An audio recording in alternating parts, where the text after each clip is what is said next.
هەڵسەنگاندنی جێگە و پێگەی بابەتی حیزبی کۆمۆنیستی ئێران وتەیەک بە بۆنەی ساڕۆژی دامەزراندنی حیزبی کۆمۆنیستی ئێران.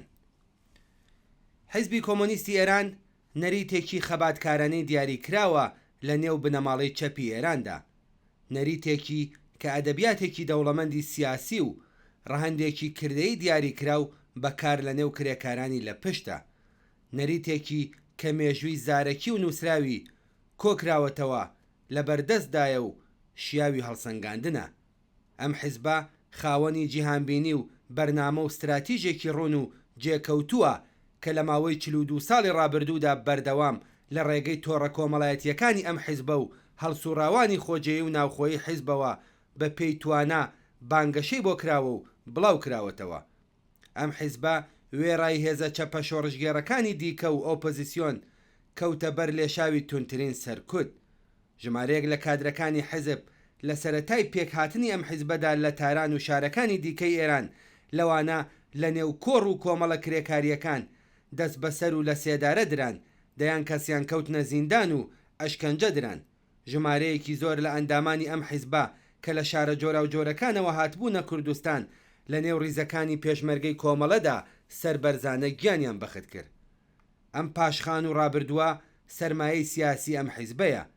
حیزبی کۆمۆنیستی ئێران خاوەنی پێشینەیەکی تاکتیکی پڕ لە شانازیە، لە هیچ قۆناغێکی ژیانی سیاسی ئەم حیزبەدا نابینرێت کە لەگەڵ دوژمنانی چینی کرێکار، دوژمنانی ئازادی خوازی و یەکسانی خوازی، چ لە ناو ئۆپۆزیسیۆن و چ لە ناو دەوڵەتدا لەسەر بەرژەوەندی ئەمڕۆ و سبەینێ ئەم چینە سازش و سات و سەودای کردبێت یان لە خەبات لە دژی تەواوەتی کۆماری ئیسلامیدا تووشی بەلاڕێدا چوون و دوودڵی بوو بێت. بەرچاوترین تایبەتمەندی حیزبی کۆمۆنیستی ئێران ئەوەیە کە پشت بەستووە بە ڕەوتێکی وەک کۆمەڵە و لەم ڕێگایەشەوە خاوەنی جێگە و پێگەیەکی کۆمەڵایەتی بەهێزە. کۆمەڵە وەک کۆڵەکەی سەرەکی حیزبی کۆمۆنیستی ئێران وێنایەکی جەماوەری بە سۆسیالیزم لە کۆمەڵگەی کوردستاندا بەخشیوە.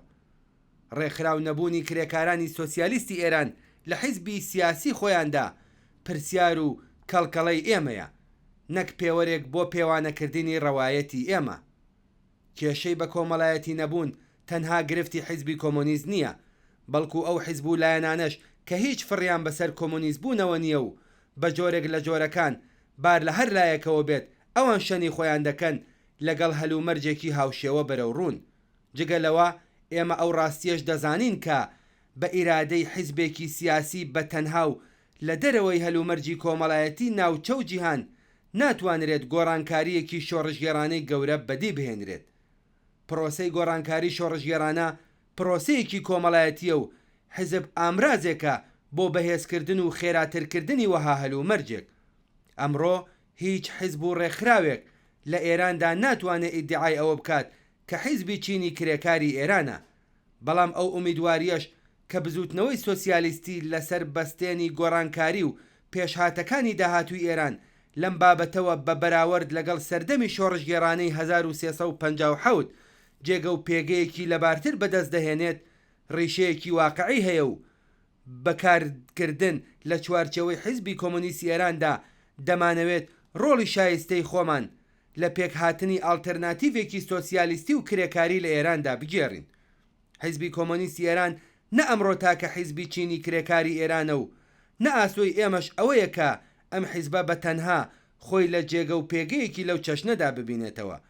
حیزبی کۆمۆنیستی ئێران بەرهەمی هەوڵ و تێکۆشانی بەشێک لە کۆمۆنیستەکانی کوردستان و ئێرانە لە پێناو پێکهێنانی ئالتەرناتیڤێکی سۆسیالیستی لە داهاتووی سیاسی ئێراندا. ئەوەی کە ئالتەرناتیڤێکی لەم شێوەیە چۆن پێک دێت و چۆن بەرەو پێش دەچێت پرسیارێکە کە لە بەردەم سەرجەم بزوتنەوە کرێکاری و کۆمۆنیستیەکانی ئێراندایە و وەڵامی ئەو پرسیارەش نەک تەنها لە ڕێگەی لێکۆڵینەوەی ئاکادمی و تێئۆریەوە، بەڵکو لە هەناوی بەرەو پێشچوونی خەباتێکی سیاسی و چینایەتیدا بەدەست دێت. بەڵام چەندین جیابوونەوە و لێکترازان لەم حیزبەدا ڕوویداوە. بە پێچەوانی هەندێ بۆچوونی باو خودی پێکهاتەی حیزبی کۆمۆنیستی ئێران هۆکاری جیابوونەوەکان نەبووە. حیزبی سیاسی ئامراز و کەرەستەیەکی خەباتە لە دەستی کۆمەڵێک ئینساندا بۆ بەدیهێنانی بەرنمەیەک لە ڕێگەی استراتێژ و سیاست و تاکتیکێکی دیاریکراوەوە. بەڵام هەڵوێست و ڕوانگەی ئینسانەکان لە ڕەوتی کار و چالاکی حیزبیدا و لە ژێر کاریگەری فاکتەری جۆرا و جۆردا گۆڕانی بەسەردا دێت. ئامانج و نەخشە ڕێگەی جیاواز دەگرێتە بەر. لە ڕاستیدا سەرەکی ترین هۆکاری جیابوونەوە و دابڕانەکان بریتیە لە گۆڕانی ڕوانگە و هەڵوێستی سیاسی، بەرنامەیی و استراتیژی ئینسانەکان. لە پەراوێزی ئەم هۆکارە سەرەکیەدا بوونی بابەتگەلێکی لاوەکی تر وەک بەرەو پێشنەبردنی ناکۆکیەکانی خۆیان لە کەشێکی دموکراتیکدا و لە ڕێگەی دیالۆگ و قەناعەت پێکردن، پاوانخوازی، بەرژەوەندی کەسی، ڕق و کینە شاراوەکان و ناکۆکیە شەخصیەکانی کە بە سیاسی دەکران بەڕوونی هەستیان پێکرێت. لە هەر حاڵدا ئەوە ئینسانەکانن کە ژیان دەبەخشن بە شێوازی بەکارهێنانی ئەم ئامرازانە و هەروەها دابڕان و جیابوونەوەکانیش نوێنەرایەتیەکەن. ئەزمونونەکان دەریان خستووە کە تەنانەت ئەگەر بوونی حیزبی کۆمۆنیستی ئێرانیش هۆکاری سەرەکی جیابوونەوەکان لە کۆمەڵە بوو بێت، دوجار دەرکەوتووەکە ئەوە نەکبوونی حیزبی کۆمۆنیست بەڵکو گۆڕانی هەڵوێست و ڕوانگەی هەندێک کەسی دیاریکراو بووە کە دابەشبوونەکانی کردووە بە پرسێکی بێگەڕانەوە. سەرنج بدەنە ئەو دابەشبوونە زۆرانەی کە لە لەقەکانی جیابوونەوە لە حیزبی کۆمۆنیستی ئێراندا ڕوویان داوە. تەنانەت چالاکی بە ناوی کۆمەڵەشەوە نەیتوانیوە ئەوان لە بەرامبەر چەندین جیابوونەوە و لێکترازاندا گەرنتی بکات.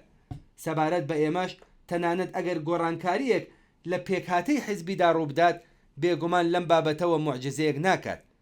سەبارەت بە ڕوانگە و ناکۆکیە سیاسیەکان، مێژووی چالاکیەکانی کۆمەڵە و حیزبی کۆمۆنیستی ئێران هەر لە سەرەتای دامەزرانیانەوە تا ئێستا نیشانەدات کە بوونی بیر و بۆچوونی جیاواز سەبارەت بە پرسە جۆرا و جۆرە سیاسی و کۆمەڵایەتیەکان لەسەر بنەمای بیر و ڕای جیاواز و کردداری یەکگرتوانە بەردەوام بەشێکی دانەبراو بووە لە بوونی ئەم حیزبە. بیر و بۆچوونە جیاوازەکان هەمیشە دەرفەت و ئیمکانی باس و دیالۆگی سیاسیان هەبووە. گۆڤار و بڵاوکراوەی جۆرا و جۆر، سمینار و کۆنگرە و پلەنۆمە تۆمارکراوەکان ماتریاڵی پێویست بۆ کۆکردنەوەی بابەتی مێژووی ئەم حیزبە دەخەنە بەردەست. بەم پێیە هەرکام لە جیابوونەوەکان هۆکار و خەسارناسی تایبەت بە خۆیان هەبووە کەوا باشە لە شوێنی خۆیدا وەک بەشێک لە ئەزمموی خەباتکارانەمان کۆبەندی بکرێت.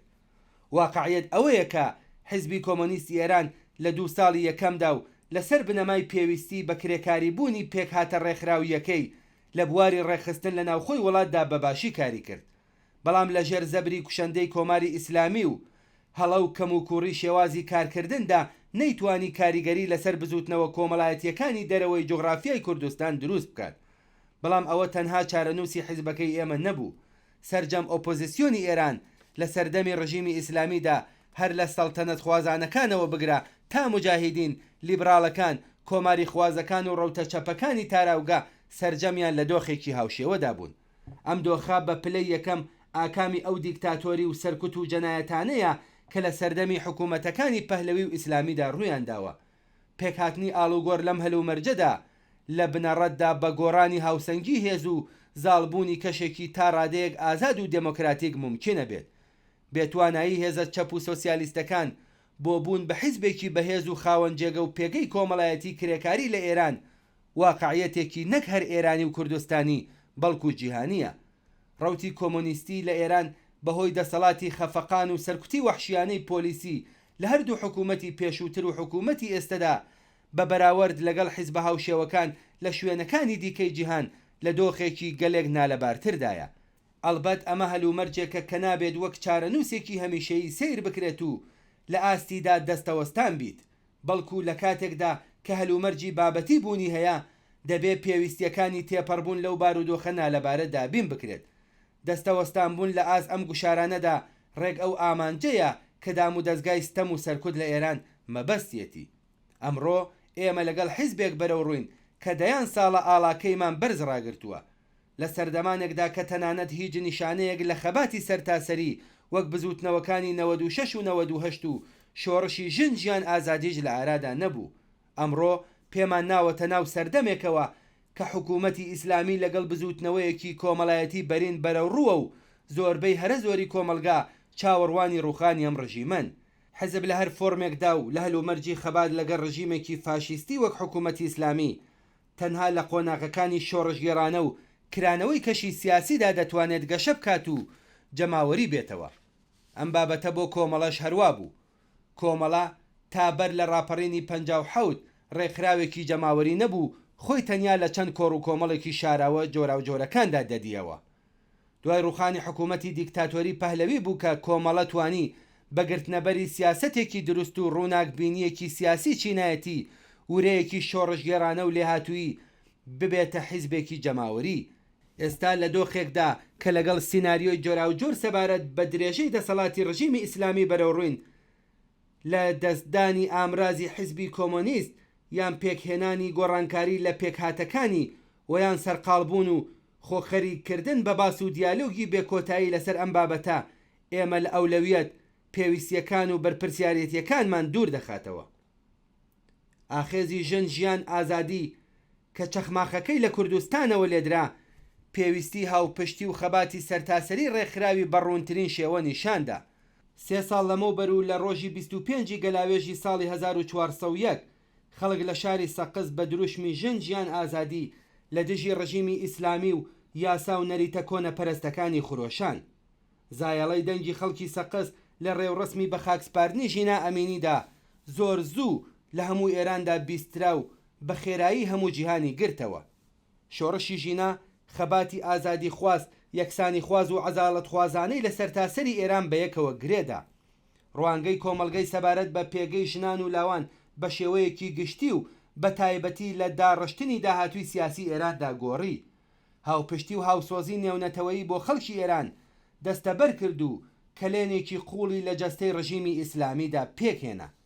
هەموو ئەمانە جەخت لەسەر گرنگی پاراستن و بەهێزکردنی ئامرازێک دەکەنەوە کە دەتوانێت ڕەهەندەکانی کاریگەری ڕەوتەکەمان لە سنوورەکانی کوردستان تێپەڕ بکات.